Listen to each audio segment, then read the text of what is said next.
Anyway. Thank you. Moonstruck is wonderful. It hasn't opened yet here, but I've seen it. It's going to be opening quite soon. Are you able to now look at Loretta objectively? Have you been able to step back from her a little bit and really regard her as an independent person from yourself? Oh, sure. I kind of think I was able to do that before, but now enough time has passed, and I've seen the movie so many times that I feel, I think I'm pretty objective about her. Do you like her? Yeah, I do. I like her a lot.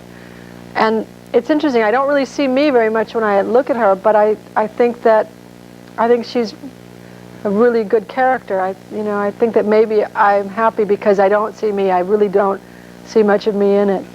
I sure don't see much of you. Not that I know you anywhere near as well as you do. But where did you find her? How did you go about researching a character that is that far from your own upbringing?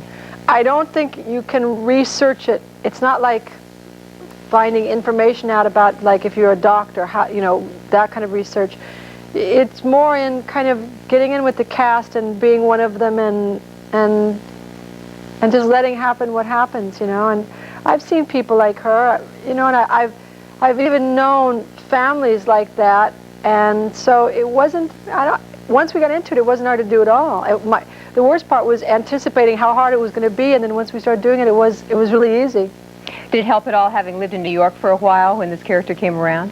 True. Well, yeah, and also, Sonny's family was Sicilian and very, kind of big and dramatic, and so that was kind of a background that I could draw upon, and also the writer, John Patrick Shanley, wrote really well, so that you could get an idea from reading the script how to play it. You've got to, the words really carry a lot of weight in this film. How do you deal in taking direction? Being a strong personality and a person who's very sure of yourself, I know many other women who are strong personalities, like Betty Davis, for example, get a reputation as being tough. Do you think that you have that same reputation with directors? Are you able to take direction well?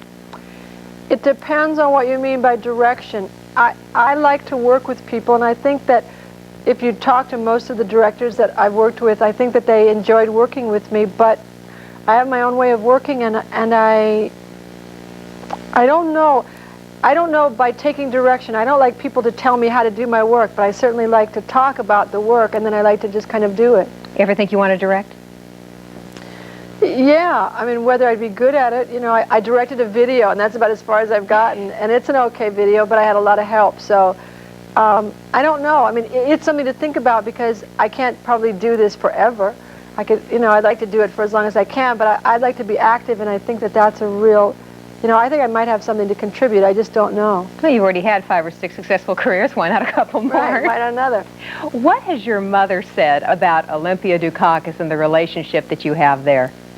Actually, my mother loves this movie. I think it's her favorite movie, but she never said specifically about the relationship that I had. I mean, she's never even mentioned it, but she likes the movie a lot, and I don't know. It's not the kind of relationship that my mother and I have at all, because I'm kind of more the mother in my family than she is. How did you like working with Olympia?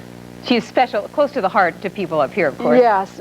Well, we got along really well, and it was strange because when I look at us now on film, we have like a lot of mannerisms that we seem like we could be mother and daughter, and I had seen her in Social Security in New York, and then when Norman gave me her 8x10, I said, oh, I think that woman was great, and also we kind of look alike, and when we started working, we really enjoyed it. She's very easygoing, and she gives a lot.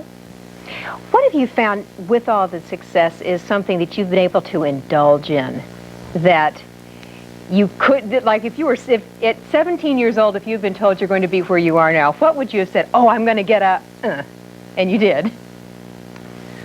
I don't know. It's like, I think it's being able to do lots of things, lots of small things that have one big thing. But, all right, one thing that I did that I had a really great time, I went to Europe, and I had worked 18 months straight and made 3 movies and an album. And I went to Europe, and I took my daughter and her best friend, my son and his best friend, and my best friend. And I think that's something that I probably couldn't do, and I sent my daughter on a trip all over Europe with her friend, and then my son and I and his friend and my friend Paulette stayed there in the south of France. I mean, that's something that I probably could never do if I was, on a secretary's pay. So it was something that I really indulged myself, and it was worth every penny. I understand at one point you got close to broke. Is that true? Oh, yeah. How? Because I didn't make anything, you know, on Jimmy Dean. As a matter of fact, I was like in the hole about $100,000 from packing up my entire family and bringing them to New York and then getting paid like $500 a week. And then I didn't make anything in Silkwood, so I still had the same bills coming in, and I just was using up all my savings. And what about, I'd heard that Sonny and Chastity have been doing a little bit of singing together. Do you see doing your next album with Chastity? I don't know. I was thinking about if I do a special, I was thinking maybe that she might want to sing back up on it. She good?